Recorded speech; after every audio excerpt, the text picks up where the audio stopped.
बारामतीच्या निवडणुकीत सुनेत्रा पवार यांच्या विरोधात तब्बल 23 उमेदवार रिंगणात आहेत। यातलं एक महत्त्वाचं नाव म्हणजे करुणा मुंडे यांचं।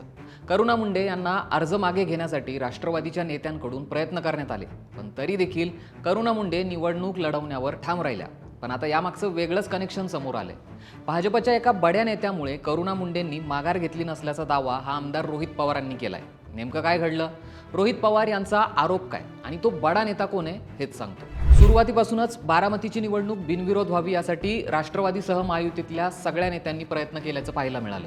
राष्ट्रवादी काँग्रेस शरदचंद्र पवार पक्षाकडून देखील सुरुवातीलाच आपण या निवडणुकीमध्ये उमेदवार देण्यात नसल्याचं स्पष्ट करण्यात आलं। मात्र महाविकास आघाडीमधल्या मित्रपक्ष असलेल्या काँग्रेसने ही निवडणूक लढवण्याचा ठाम निर्धार केला होता। असं असलं तरी निवडणूक अर्ज माघारी घेण्याच्या शेवटच्या दिवशी काँग्रेसने उमेदवारी अर्ज मागे घेतलाच। तसंच तब्बल 64 अपक्ष उमेदवारांपैकी तब्बल 40 अपक्ष उमेदवारांनीही आपला अर्ज मागे घेतला।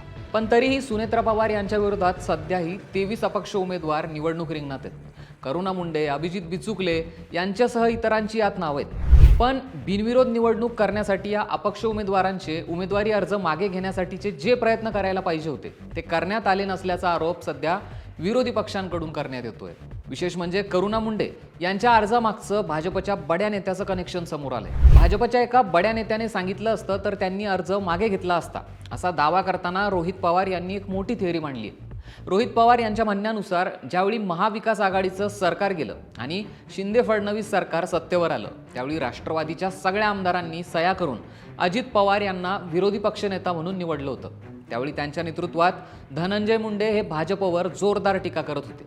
ज्या अधिवेशनात धनंजय मुंडे भाजप विरुद्ध बोलत होते, त्याच अधिवेशनात एका भाजपच्या मोठ्या नेत्याने करुणा मुंडे यांना आमंत्रित केलं होतं आणि त्या ठिकाणी एक प्रेस कॉन्फरन्स झाली होती आणि त्या पत्रकारांशी बोलल्या होत्या।